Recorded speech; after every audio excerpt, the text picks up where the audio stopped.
Welcome to Ooze Away History. When people think of Roman gladiators, they often picture roaring crowds, shining armor, and moments of sudden glory. But life in the Roman world rarely unfolded the way films and series suggest. Most days were quiet, repetitive, shaped by routine rather than spectacle. Tonight, we move away from the arena as it is usually imagined and step into something far more ordinary and far more real. Before we begin, if you enjoy calm historical stories like this, you're always welcome to like the video or subscribe to the channel. If all goes well, you won't make it to the end anyway, and that's perfectly fine. Now I invite you to settle in, slow your breathing, and imagine this story not as something you are watching, but as something you are living. You are here. You feel the weight of the day in your body. You hear what surrounds you and nothing more. This story begins in the aftermath of a battle already decided. The noise has passed. The shouting has faded. What remains are scattered weapons, trampled earth, and a small group of men taken alive. You are among them. You do not know what has happened to your family. No one tells you. No one answers. Some of the men around you will be sent to the mines where strength is spent quickly and quietly. Others will disappear into places you are not meant to see. For reasons not yet explained, you are separated from them, not chosen, not spared, simply moved aside. And so, without explanation, your days begin to take a new shape, slower, narrower, and no longer your own. You wake slowly, dragged upward by discomfort rather than rest. At first, you expect to recognize where you are. The habit is instinctive, to search for familiar shapes, familiar sounds. Instead, you find only cold ground beneath you and a stiffness in your body that makes breathing feel deliberate. Your side aches when you shift, not sharply, but enough to remind you that something has happened. Your head feels heavy, thick with the dull pressure that follows exhaustion rather than sleep. Morning light filters in weakly, pale, and colorless. It takes a moment for your eyes to adjust. When they do, you see wooden bars in front of you, reinforced with iron.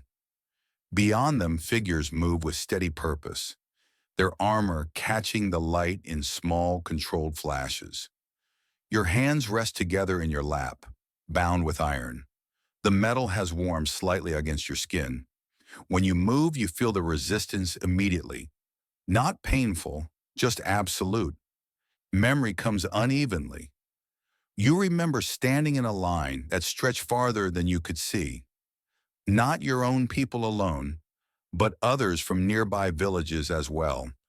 Men you recognize only by face, not by name.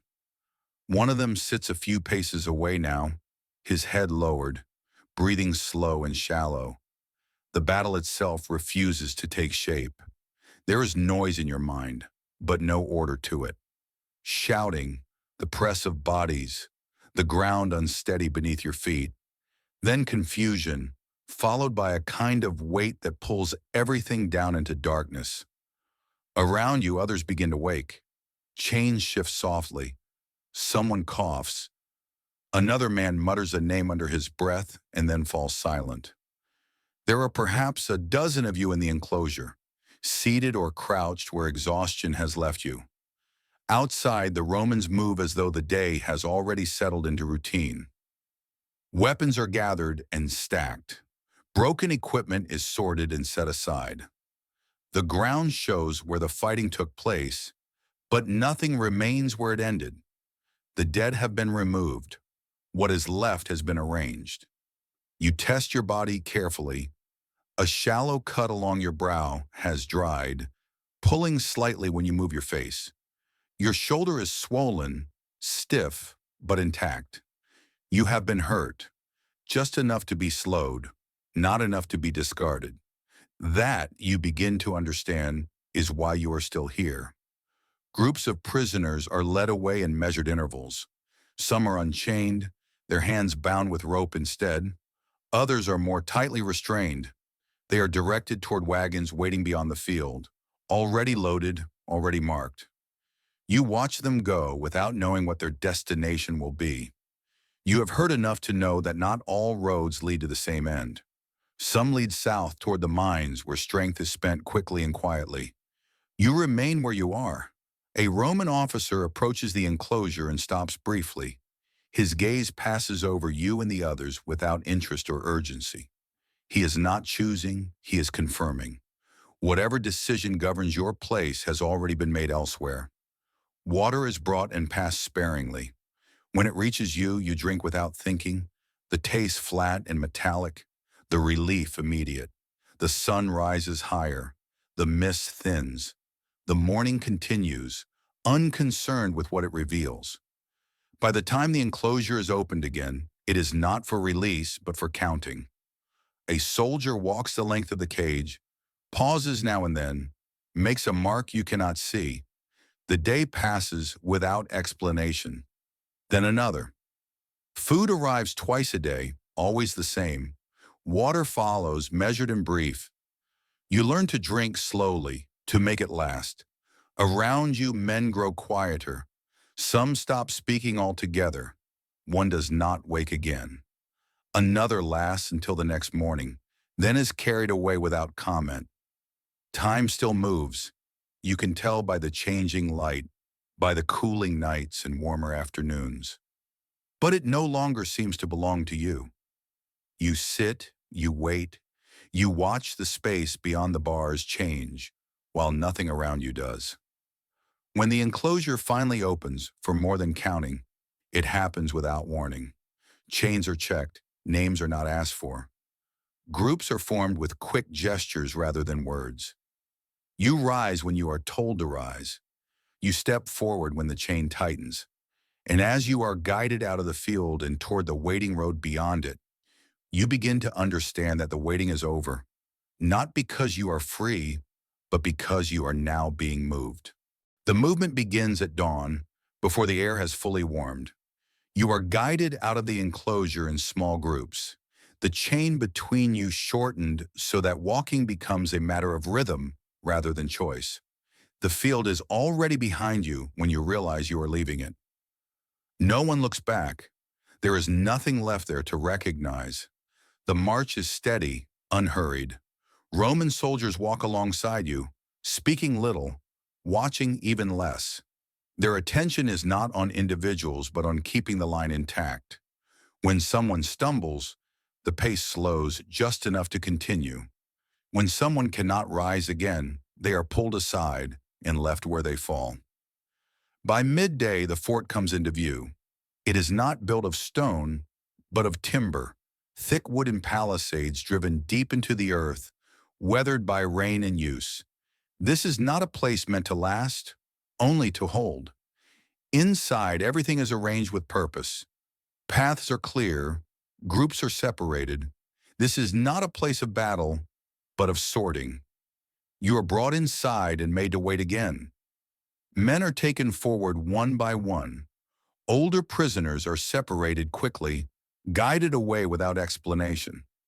Those with visible injuries are examined and dismissed just as efficiently. No one argues. No one asks questions. When your turn comes, hands move over you with practiced familiarity. Your jaw is tilted upward. Fingers press into your shoulders, your back, your legs. A hand pulls gently at the dried cut along your brow, checking how it is healed. You are turned once, then again, as though balance and proportion matter more than who you are. No one asks your name. No one tells you what is being decided. You are placed with others like you, young, intact, strong enough to work. A few women stand among the group, quiet and withdrawn. You avoid looking at one another. You have learned that attention draws nothing useful. Later, men arrive who do not wear armor. They speak briefly with the officers, glancing toward you and the others as they do. You do not hear numbers. You do not hear agreement. Whatever understanding is reached happens beyond you. When it is over, the chain you wear is changed, linking you to fewer people, binding you closer. You are no longer waiting to be assessed. You are being moved. When you leave the fort, the road stretches farther than you expect. Days pass marked only by walking, stopping, and sleeping where you are told. The land changes gradually. Fields thin out. Paths widen. The air grows heavier with movement and distant noise. It is only after several days that you see it. A city rises ahead of you, larger than anything you have known. Buildings crowd together near the water, layered and dense. Masts fill the horizon, too many to count, their rigging cutting lines through the sky. The smell reaches you before the walls do. Salt, tar, smoke, and something unfamiliar beneath it all. The harbor itself is alive with motion. Ships sit low in the water, their hulls darkened by long use. Cargo moves constantly, carried by men who do not look up as you pass.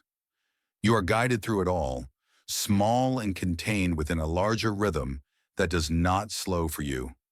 At the edge of the dock, you are counted once more. Chains are adjusted, groups are confirmed. You are led up a narrow ramp and onto the deck of a waiting ship. The wood shifts beneath your feet, subtle but unmistakable. You are seated among the others, close enough to feel their presence, far enough apart to remain alone. The city remains behind you, loud and unmoved, as preparations continue around you. As the ropes are drawn in and the ship begins to pull away, you do not yet know where you are going. Only that the land you came from is already receding, and that whatever waits ahead will be reached by water.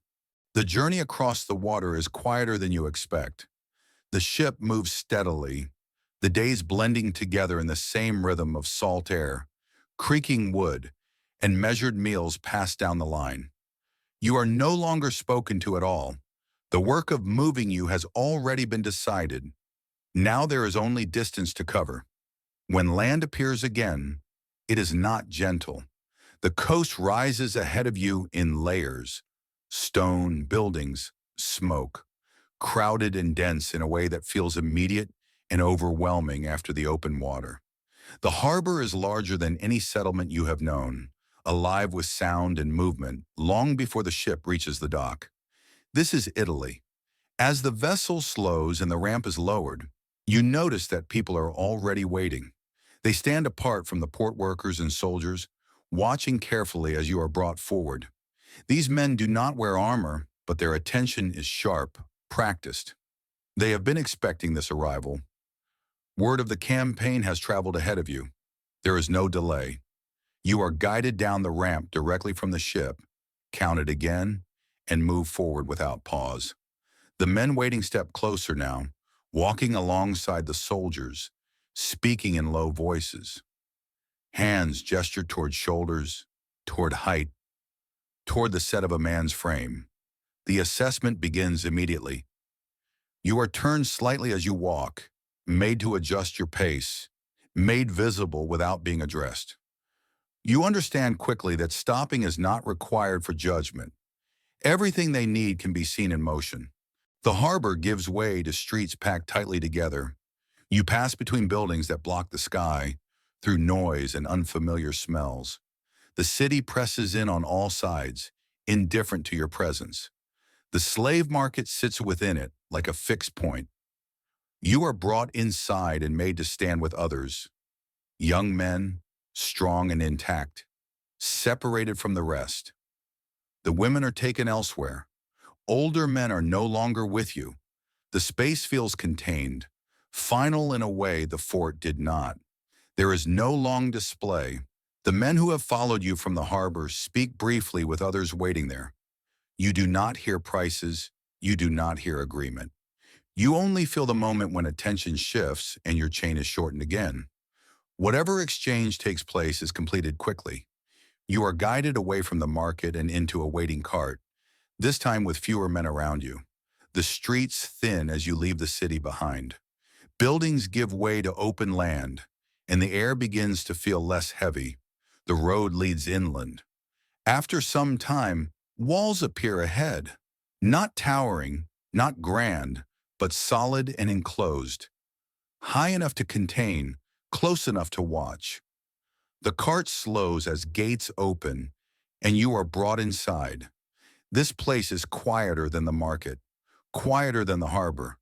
The doors close behind you.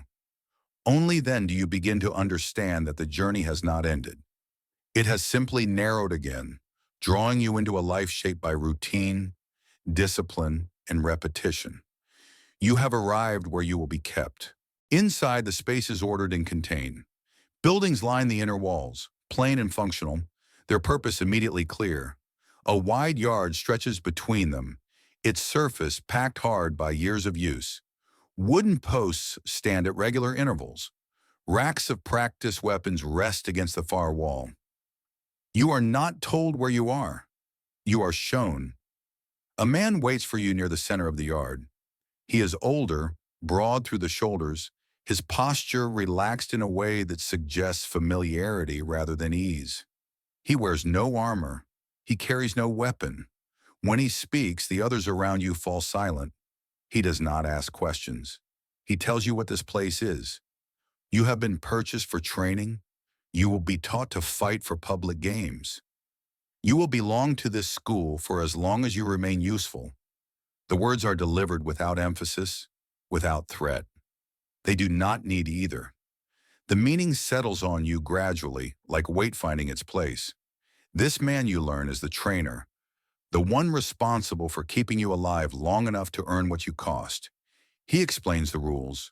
You will rise before dawn. You will train when instructed. You will eat what is given. You will rest when allowed. You will obey, not because obedience is demanded, but because it keeps you breathing. Those who follow instruction improve. Those who do not are corrected. Those who cannot be corrected are removed and sent off to the mines. When he finishes, there is no pause for reaction. You are directed toward water basins set into stone. The command is simple: wash. The water is cool, almost cold. You lower your hands into it and watch the dust and dried blood loosen and disappear. Around you, others do the same. No one speaks. The silence feels intentional, as though words would only interfere. Afterward, food is given. It is simple but plentiful: grain, beans, bread. More than you have eaten at once in days. You eat carefully at first, then steadily, hunger asserting itself. No one rushes you. No one offers more. This too is measured. When evening comes, you are shown where you will sleep. The room is long and low, lined with narrow spaces marked by straw mats. There is no privacy, but there is order. Each place is the same distance from the next. You choose one without knowing why and lower yourself down, your body registering fatigue more than pain. As night settles, the sounds of the ludus soften. Footsteps pass less often. Voices lower.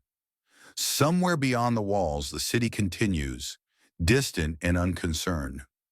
It reminds you that life exists outside this place, even if it no longer includes you.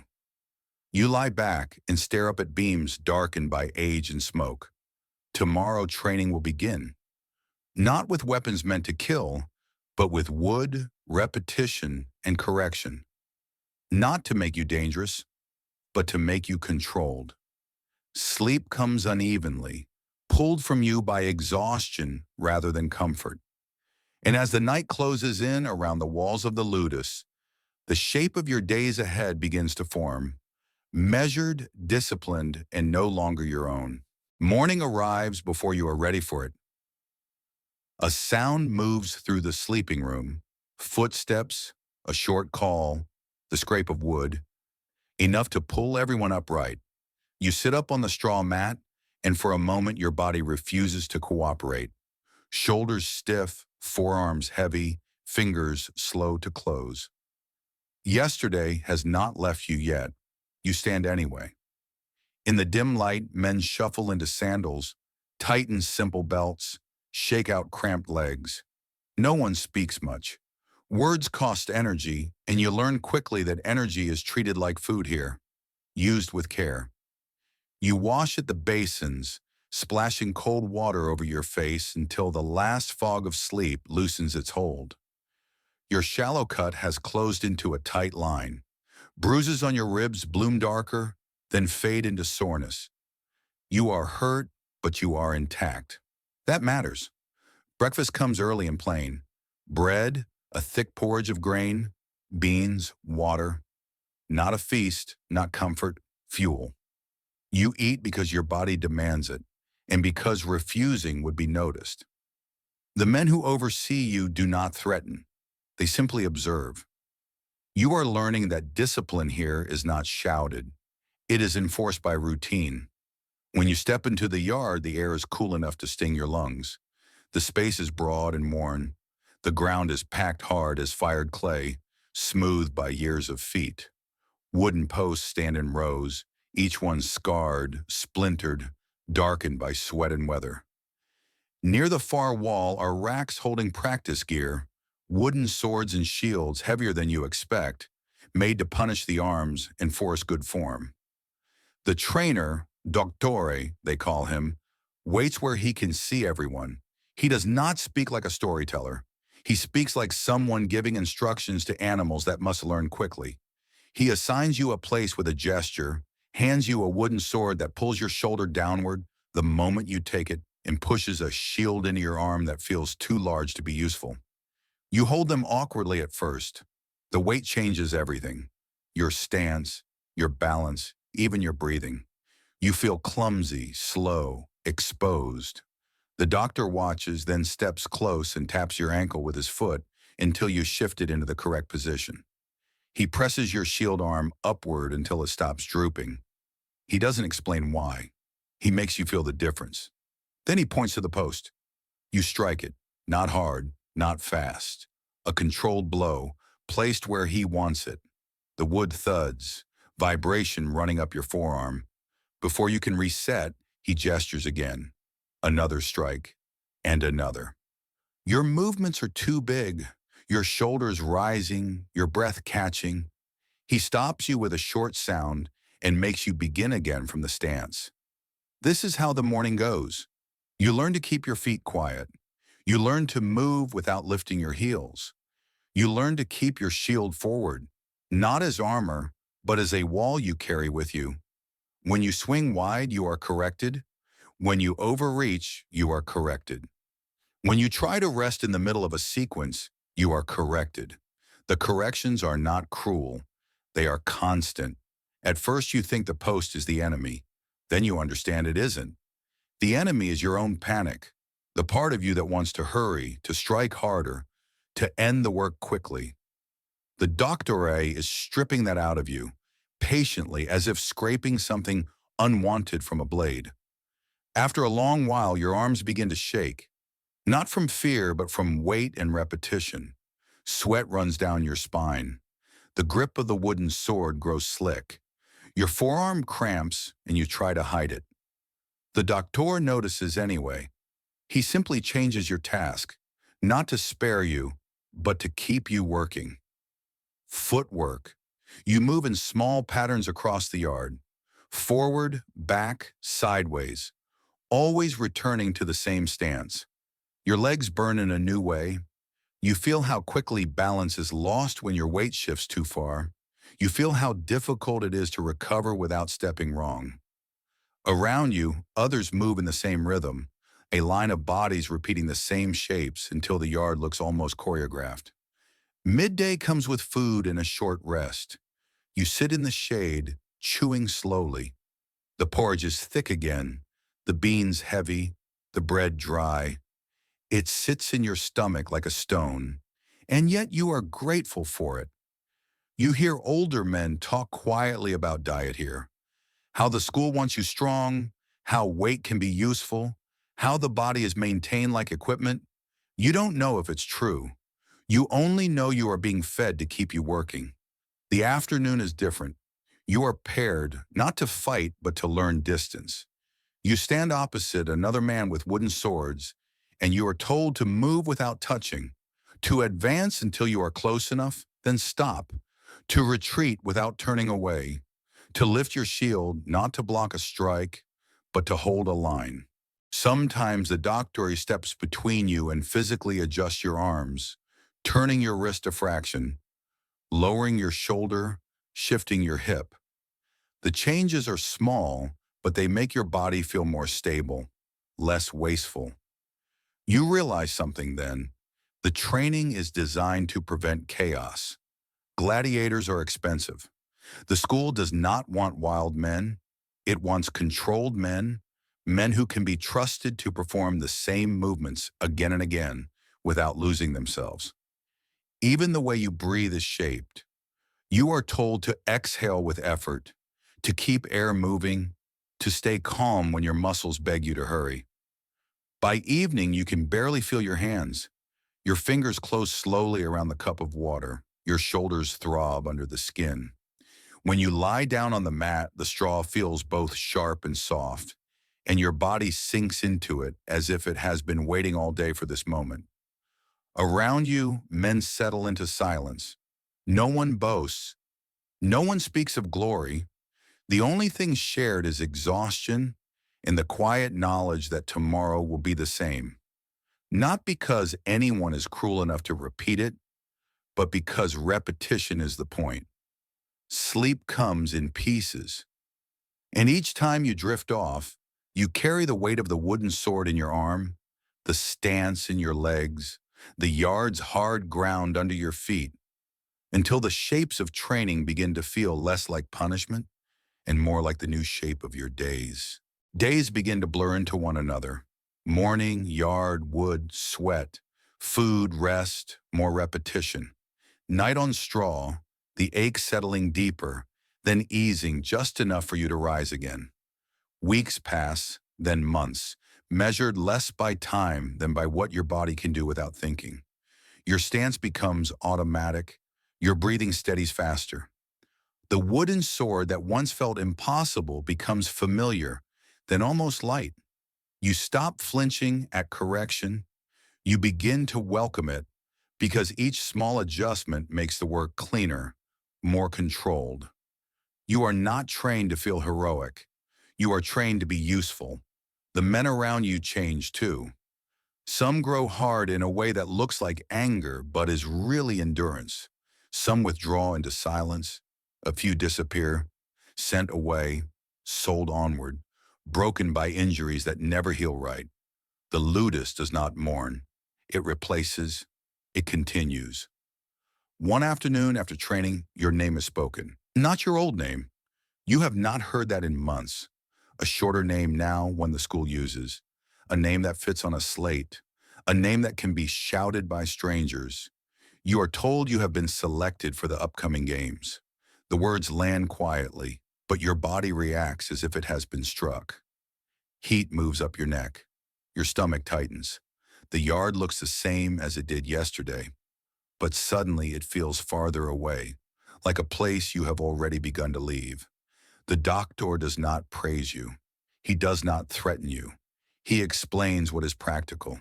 You will sleep more. You will eat more. You will be kept from needless bruises, not out of kindness, out of investment. The school has fed you, trained you, kept you alive through the slow months. Now it expects a return. In the days that follow, the routine shifts slightly. Training becomes shorter but sharper. You practice entries and exits. You learn how to move in full gear without wasting strength. You are drilled in signals, when to advance, when to hold, when to stop. You are taught to watch the man who watches the fight, the referee, there to keep order, to prevent chaos from ruining something expensive. You begin to understand that the arena is not a battlefield.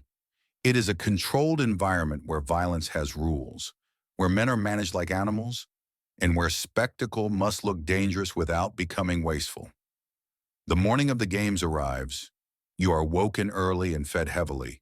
Grain and beans, bread, water, enough to sit solid in your stomach. Hands check you the way they checked you at the fort, but more carefully now. Straps tightened, skin oiled, equipment fitted. Outside, you hear a distant sound. Crowds gathering long before you are seen. a low, restless noise that rises and falls like wind moving through trees. You are led beneath stone. The passageways are cooler here, the air thick with old moisture and smoke. Torches burn along the walls. You walk with others, two men you have trained beside for months, men who have become familiar in the only way familiarity exists here, through shared exhaustion. You are told the match. You, with these two, against 6 men brought in under guard, runaways, captured again, selected because they are desperate enough to be unpredictable. They are not trained. They are not equipped well. The point is not fairness. The point is a message.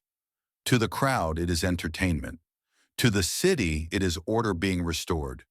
You wait in a holding area near the gate. You can hear the arena now, real, close, enormous. It smells of sweat and dust, and something metallic beneath it all. Somewhere beyond the wall, another bout ends. The crowd reacts in waves as if one body is breathing. Your mouth is dry. You swallow and feel nothing change.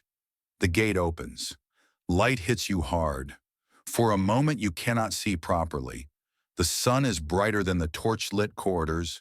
The sound is louder than anything you have ever heard. The arena stretches wide. Sand underfoot stands rising high around you. Thousands of faces, indistinct as a single mass, all looking down. You step forward anyway. The sand is warm. It shifts under your sandals. Your equipment feels heavier out here, not because it has changed, but because your body has finally understood that this is no longer practice. Across the arena, the 6 men are brought in.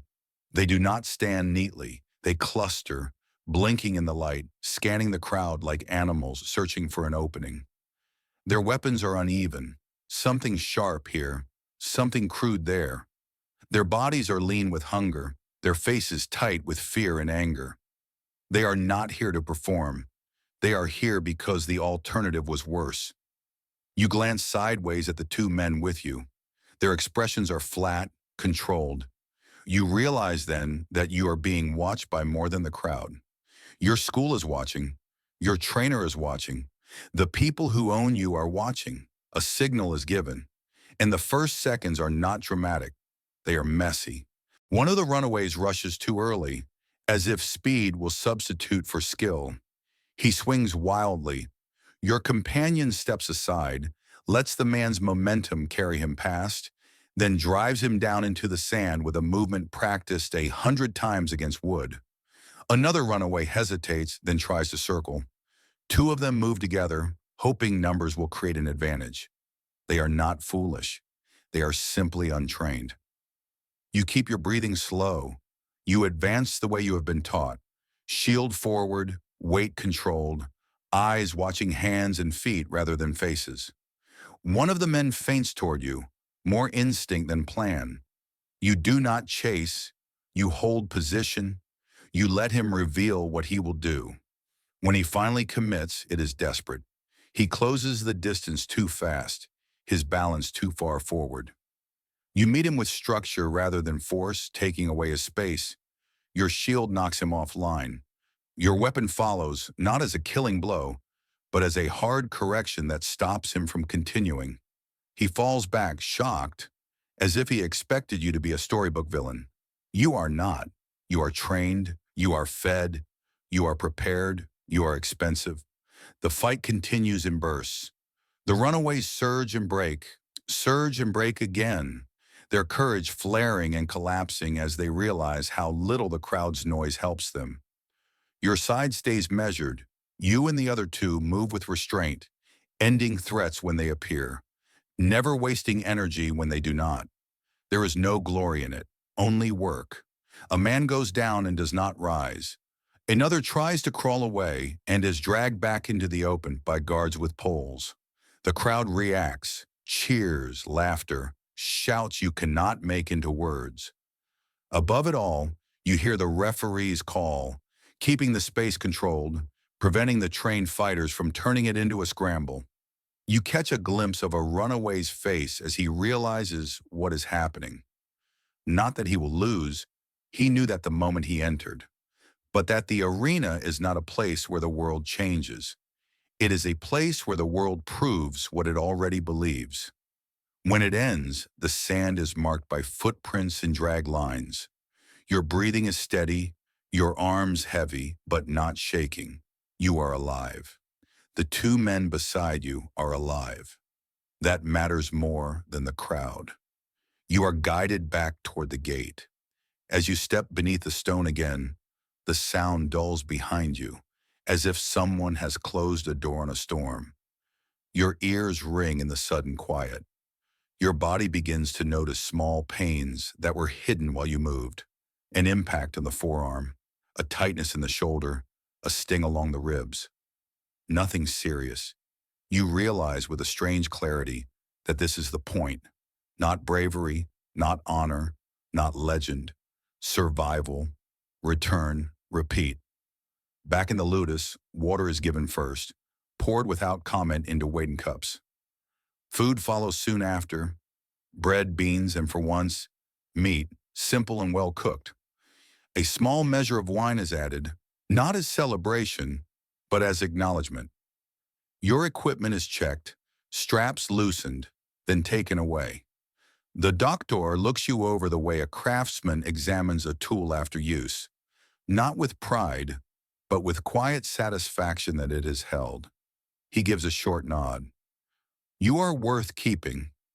Later, when you lie down on your mat and the day finally begins to drain out of your limbs, you find a thought forming that surprises you. All slaves here have a hard fate.